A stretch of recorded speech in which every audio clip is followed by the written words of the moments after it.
gbogbo ọmọ káàárọ̀ oòjíire bí ikú tí ń pojú gbẹ̀ ni òwe ńlá ní ń pa á fún ni. bàbá wa àwọn fọ́tò tí mo lò níbẹ̀rẹ̀ ẹ rí i pé ó ń pè wá sí àjọ tó nírònú. àwọn bàbá wa lọ́wọ́ bọ̀ wọ́n ní bílé kan bá ń tòrò ọmọ àlè ibẹ̀ ni ò tí ì dàgbà. ilé tí bá wa ń dàrú lọ́wọ́ ọmọ ọkọ bí ò tí ì dàgbà ni. ìṣí méjì náà ni ọmọ tí ń bẹ láyé, ọmọ ọkọ ọmọ àlè tá a là á pè lọ́mọ àlè. ọmọ tí kò dá bàbá ẹ̀ mọ̀ tààràtààrà tàbí tí bàbá ẹ̀ ò mọ̀ pòun ló ń bí tàbí tẹ́ntì ń ṣe bàbá fún ọmọ wípé òun kọ́ ni bàbá ẹ̀, irú wọn là á pè lọ́mọ àlè. ìyá ni mọ́ mẹ́ńtọ́ lọ́mọ, ìyá ni mọ́ mẹ́ńtọ́ lóyún, wọ́n lè gbóyún ọba fọ́sùn. irú ọmọ bẹ́ẹ̀ wọn ò níṣẹ́ méjì tí wọ́n ṣe ju kí wọ́n máa dalé láàmú, kí wọ́n máa dọ̀ọ̀dẹ̀rú, kí wọ́n má jẹ́ kí àdúgbò sinmi lọ. bẹ́ẹ̀ bá gbàgbé lórí ọ̀rọ̀ Ooni àti Aláàfin, bí eré bí àwàdà lọ̀rọ̀ ń bẹ̀rẹ̀ kó tó di nǹkan tó di gàkì bíi kí ara bí taṣọ ọ̀ka mọ́. àwọn bàbá wa sì ní bí gànà bá ń là lẹ́yìn atẹ́gùn fẹ́rẹ́ fi àmọ́ yọ wọlé.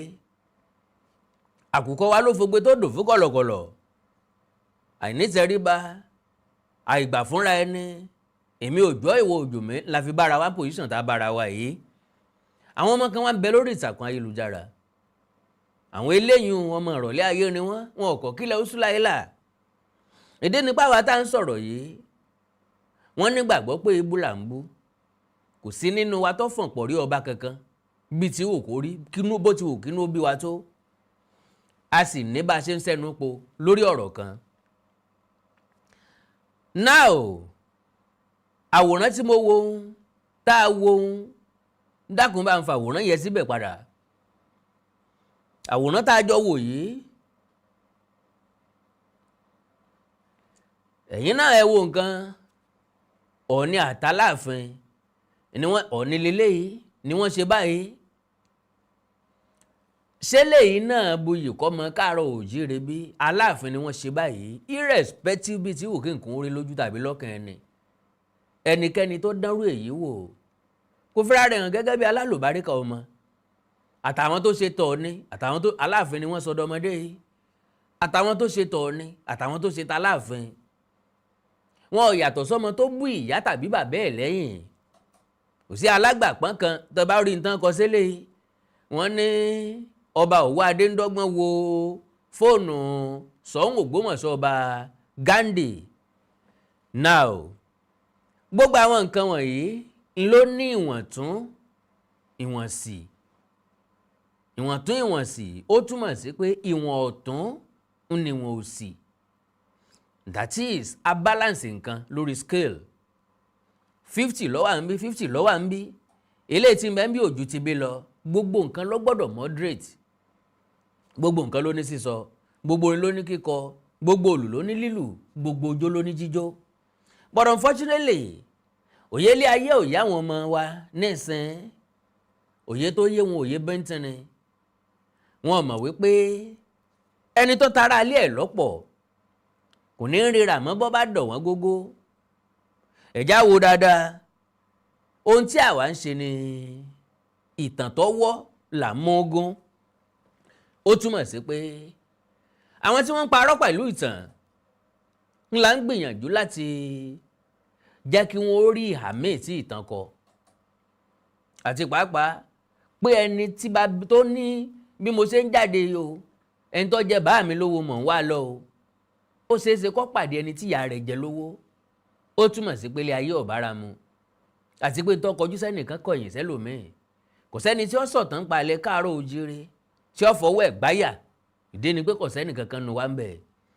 now lórí péèjì tí mo ti rí kinní ọmọ kan ń bẹ tí wọ́n pè ní Adédayọ̀ Victor. gúrùpù kan ń bẹ tí wọ́n pè ní Ọmọ Ọ̀yọ́ group àti bẹ́ẹ̀ bẹ́ẹ̀ lọ. àwọn wọ̀nyí ni wọ́n máa ń kọ̀kọ́ kúkọ post tí ò nídìí. àwọn Ọ̀yọ́ ló kọ́kọ́ bẹ̀rẹ̀ yíyá Ọọ̀ni títẹrí Ọọ̀ni bá àti bẹ́ẹ̀ bẹ́ẹ̀ lọ níwájú Aláàfin káwọn èèyàn míì náà ó tó máa dá wọn lóhùn. Àwọn tí ń dá wọn lóhùn wọ́n ìsọ ọmọ Ilé-Ifẹ̀ ṣùgbọ́n ọmọlúàbí ọmọ káàárọ̀ òjíire tòótọ́ tí wọ́n nígbàgbọ́ wípé Ilé-Ifẹ̀ ní orírun àwọn, Ilé-Ifẹ̀ ní àmù àwọn, àkójọpọ̀ wọn ní ń dọ́mọ Ọ̀yọ́ lóhùn. Ta ni ó wá dá kinní ìdúró? Ta ni ó dá wọn lẹ́kun? Bí ó ṣe wà fọ́pọ̀lọpọ̀ ọjọ́ lélẹ́yìí, bí ọ̀bá lóṣù, bí ọ̀bá lọ́dún nú. Ẹ̀já wá wo ọ̀kan nínú àwọn ọ̀jọ̀gbọ́n tó wà lórí pílátífọ́ọ̀mù ọ̀hún, ọkọ̀ nǹkan kan bẹ̀ kí lárákùnrin kan bẹ̀ mí fẹ́ lú àmì fàágùn lórí ètò yìí. Ó ní the individuals responsible for creating and circulating these images are acting in clear contradiction to the core principles of ọmọlúàbí, which is very very correct. Torí ẹni tó bá fi Aláàfin wé ìnàkí, ó túmọ̀ sí pé bàbá olúwa rẹ̀ nìnàkí. Ẹni tó bá fọ̀ Ọọ̀ni wé Ọọ̀nì, ó túmọ̀ sí pé bàbá ńlá bàbá rẹ̀ lẹ́ranko.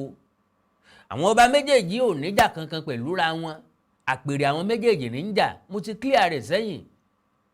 Ńgbà tí bàbá Ìjẹ̀bú olóyè Kẹ̀sìntìn tó sì máa méjèèjì wọ̀yẹ̀wò tó mú wọn jáde padà, ní tí mo sọ ńgbà náà ni pé eré wọn lọ sínú ilé o.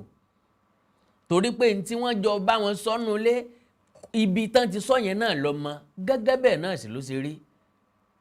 Torí pé báwa bá róòtọ́ ọ̀rọ̀ ńlẹ̀ á sọ. Ẹ gbọ́ síwájú. Onítọ̀ ní within Yorùbá ethical philosophy, respect for authority, elders, and sacred institutions, especially kingship, is not optional, it is foundational. Ọmọọba ìníjọba, ẹni tí wọ́n gbé láti ìdílé ọba ìníjọba, àwọn abẹ́gúndé, àwọn amúsàn, àwọn wọn léégún, Ifáyẹmí, Ifábíyì, àwọn wọn nífá, àwọn Ọ̀pádọ̀tun ni wọ́n lò sáoko. Gbogbo ẹ̀ ló wà nílànà àtìlànà. Àwọn ọmọ tán bí nílé olóyè Balógun làwọn ń jẹ́. Àwọn tán bí nílé olóyè Ọ̀tún làwọn ń jẹ́. Àwọn tán bí nílé Lúkòsì làwọn ń jẹ níran tiwọn. Ó túmọ̀ sí pé ipò ọba, ipò oyè nílẹ̀ Yorùbá àjẹbí ni, àjẹgún ni, àjẹwọ̀sí ni. But unfortunately, lóòótọ́ láyédáyé ọ̀làjú, òótọ́ nípa ayédáyé òyìnbó, bó ṣe wù wá là ń dojú egbò délẹ̀. Àti pàápàá kò sí ọ̀wọ̀ àtàpọ́nlé fún nǹkan kan lẹ̀ káàárọ̀ òjíire bímọ. Bẹ́ẹ̀ bá wá gbàgbé, mo ti sọ rí, mo ti sọ láìmọye ìgbà wípé n tó kù wá kù tó ṣẹ́kù fún wa ńlẹ̀ káàárọ̀ òjíire lónìí gẹ́gẹ́ bí àṣà tá à ń gbé lárugẹ, ipò ọba nìkan ni. Ipò ọba nìkan ni. Lórí wọ́n ń ṣẹ̀sìn Islam o, wọ́n ń ṣe Christianity o, nínú ìlú yẹn ọba sàǹbẹ́ńbẹ́ tí wọ́n gbádélé lórí. Kí wọ́n tó gbádélé ọba lórí, ó lóró àti ìṣẹ̀ṣe tí wọ́n ó ṣe fún. Kì í ṣe inú chọ́ọ̀chì ni wọ́n ti ń lọ gbádé lórí ọba, tàbí tán ti ń wọ̀ pèbí nínú mọ́ṣáláṣí, kò tí ì ṣẹlẹ̀. Bí ọba wá ṣẹlẹ̀ lọ́la, ẹ jẹ́ ká jẹ́ kó dọ̀la. Tó bá ti wá ṣẹlẹ̀ lọ́la kì í sọba mọ́, ẹ jẹ́ á change title ẹ̀. Bóyá ká change ẹ̀ sí bíṣọ̀bù, tàbí ká change ẹ̀ sí ìmáàmù, tàbí ká sọ di sheik, kò ní jẹ́ ọba mọ́. Ọba nílànà tí wọ́n fi ń jẹ́.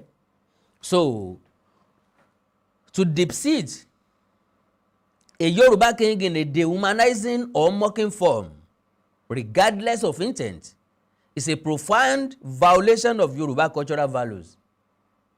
Àwọn tí wọ́n bá ń ṣe, tí wọ́n nínú dídùn sí, tí wọ́n dẹ̀ fọkànbalẹ̀ lé lórí, tínú wọ́n sì ń dùn wípé àwọn ń ṣe nǹkan tó dáa, àbí gbẹ̀yìn Olódùmarè ẹ̀san ló kọ rẹ̀.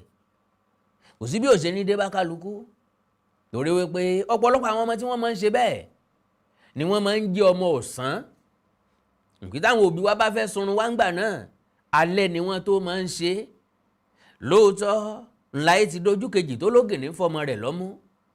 Tó jẹ́ pé kò síbi tó bá ti bá yín lẹ̀ tẹ́ẹ̀lì ṣe tuntun mẹ́lẹ́tò láàrin ìta gbangba lórí àga.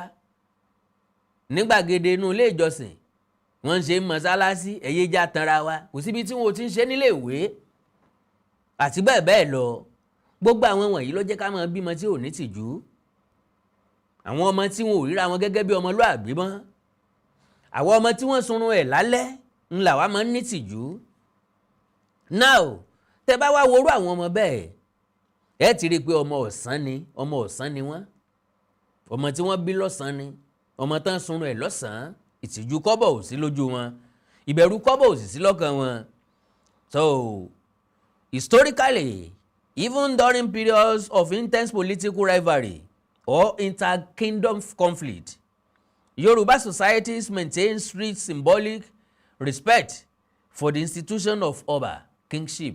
Bẹ́ẹ̀ ni, a ní ọ̀wọ̀ àtàpọ́nlé fọ́ba. Kò sí bó ṣe dàgbà tó, bó bá pàdé kábíyèsí lónìí, ó dọ̀bálẹ̀ gbalaja. Kò sí bó ṣe lówó tó ojú obìnrin tó bá pàdé ọba lónìí, ó kúnlẹ̀ orúnkọ ẹsẹ̀ méjèèjì. Níbo la wá ń bọ̀rọ̀ lẹ̀ káàrọ̀ òjíire lọ. Criticism existed, but it followed cultural sanction false proverbs and poetry or council deliberations not ridicule that strips the king of dignity. Eléyìí táwa ń ṣe, and criticize, à ń mú ẹ̀rí wá, a dẹ̀ ń sọ lọ́kan òjọ̀kan ìtàn. Ìyẹn wà positive. Now, kò dẹ̀ tàbùkù ọba kankan.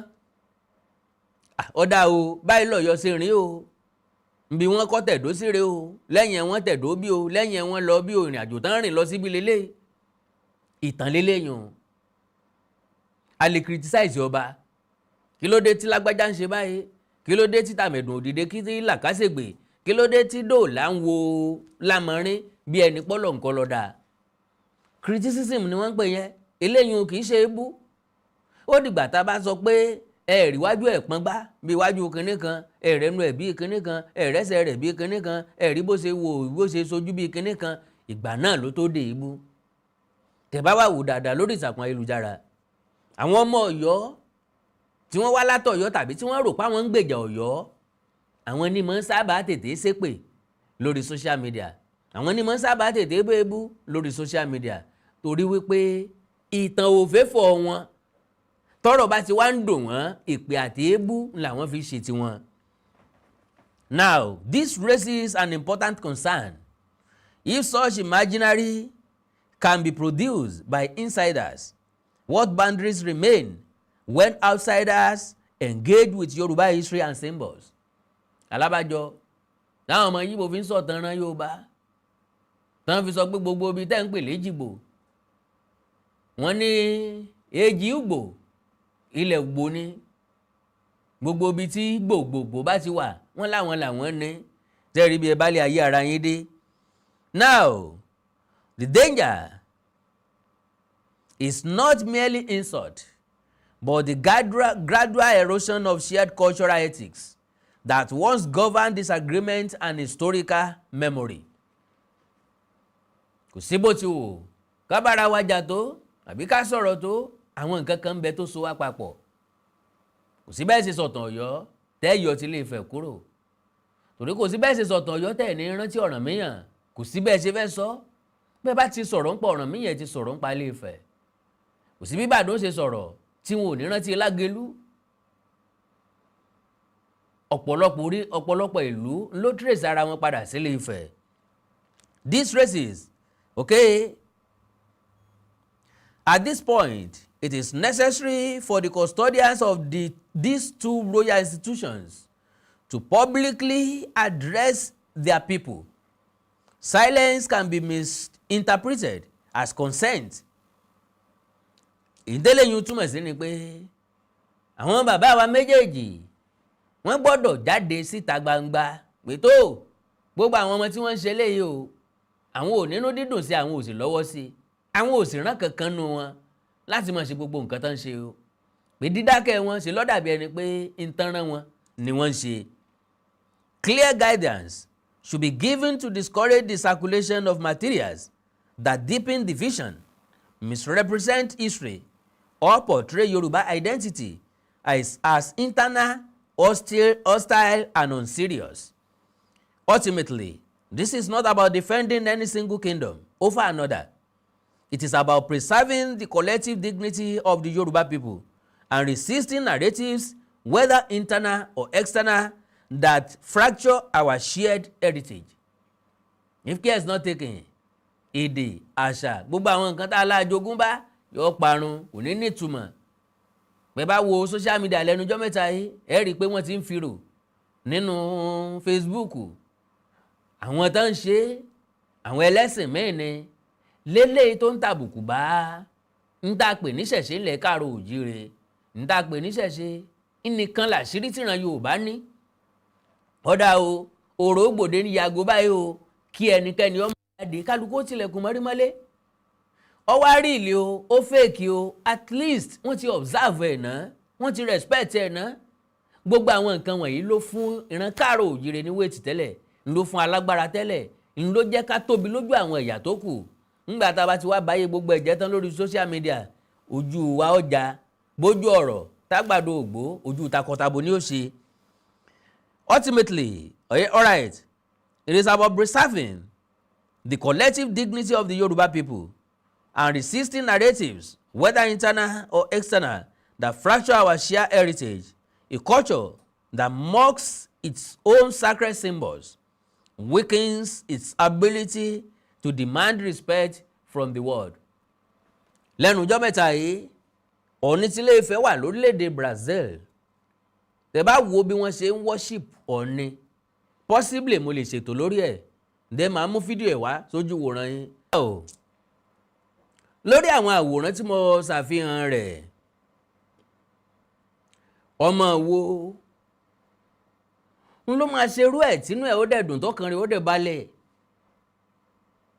Irú ọmọ bẹ́ẹ̀ bá ń wí fún un pé bí ìgbà téèyàn sọ̀kò lùrókò ni tó wá bojú wẹ̀yìn. Olúwéré kì í jà lóòjọ́. Ẹnikẹ́ni tí yóò dàgbà kò ní gbọ̀pá àgbà sọnù. Ẹni tó fẹ́ ṣe nǹkan re kì í bínú oní nǹkan re. Awírun ni o, awígbá ni o, atàkìtì forí gbálẹ̀, àtàláàfin àtọ̀ọ̀ni. Ipò gíga wọn wà. Àtàláàfin àtọ̀ọ̀ni. Ntí kádàrá ní kí wọ́n wá dà láyé wọ́n ń dà. Àtọ̀ọ̀ni àtàláàfin. Ibi àyànmọ́ tò wọ́n sí. Wọ́n ti débẹ̀.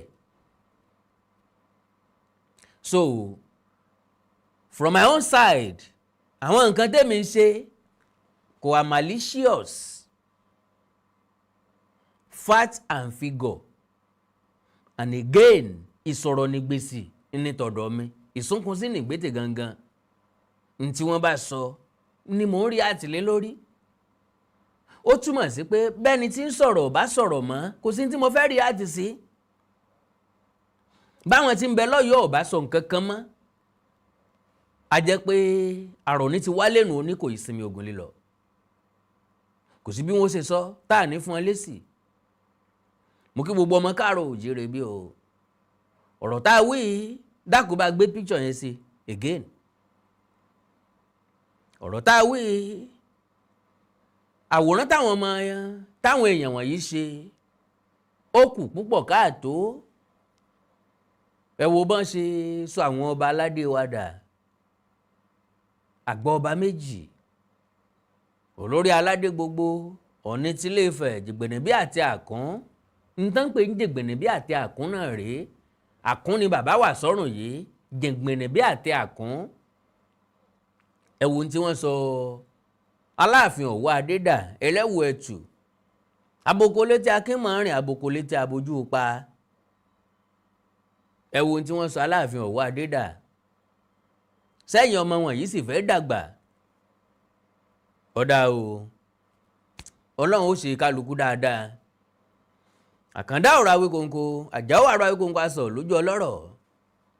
Bá a wí tòní tọ̀la, kẹ́ni mọ́ ní òní torí ẹ̀kọ́ jáwọ́. Ìjọba ṣòfin kọ̀rànkà, kò sẹ́ni tí ó ṣòfin ìwà búburú, kò sẹ́ni tí ó ṣòfin àjẹ́. N ó kìdọ̀ ọ̀rọ̀ mi bàkọ̀. Màá tún fa ayọ̀ ńgbàkúgbà. Ẹ mọ́ gbàgbé o. Ọdún tá a wà yìí ọdún ìṣerere wa ni o. Ọdún ìdàgbàsókè, ọdún ìlọsíwájú. Ẹ já gbìyànjú láti wá ìrẹ́pọ̀ ilẹ̀ káàrọ̀ òjíire. Àwọn òǹpìtànkìtàn, ààrẹ òpùrọ́, ọ̀wàlà l'Amẹ́ríkà, ọ̀yọ́lẹ́gẹ́, ajíṣe bí ìkànnì àgọ̀ Adédayọ̀ Victor ọmọ Ọ̀yọ́ group bẹ́ẹ̀ bá ti lè parọ́wà fún wọn pé kí wọ́n sinmi kẹ́nikẹ́ni ọmọ wá sí DM mi pé kí n change topic kẹ́nikẹ́ni ọmọ wá sí DM mi wípé kí n fi Ọ̀yọ́ lẹ̀ ìjọ́kíjọ́ tán bá sinmi látọ̀yọ́ ọjọ́ náà ni wọ́n kéde ọ̀rọ̀ mi bàkọ̀ títí ìgbà náà ẹja jọ máa jẹ̀gbádùn ara wa.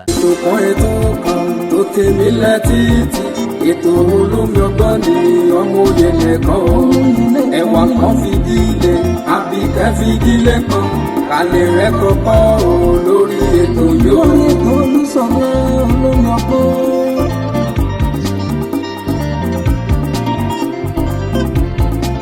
ọmọlé ìwé o ẹ fara yín balẹ̀ kẹlẹ̀ rẹ̀ kọ́kọ́ lórí ètò yóò. àtẹ̀yìn àgbàlagbà ẹ jẹ́ kájọ máa gbọ́ ètò Olúṣọlá ní olómi ọgbọ́n. olómi ọgbọ́n ètò ìwé lẹ́kọ̀ọ́ mi. ètò kan tó tèmi létí ètò olómi ọgbọ́n ní ọmọ òye nìkan o ẹ̀wà kan fìdí ilé àbíkẹ́ fìdí lẹ́kan alẹ́ rẹ̀ kọ́kọ́ lórí ètò yóò. alẹ́ rẹ̀ kọ́kọ́ rẹpẹtẹ lóní jàmbó rẹpẹ.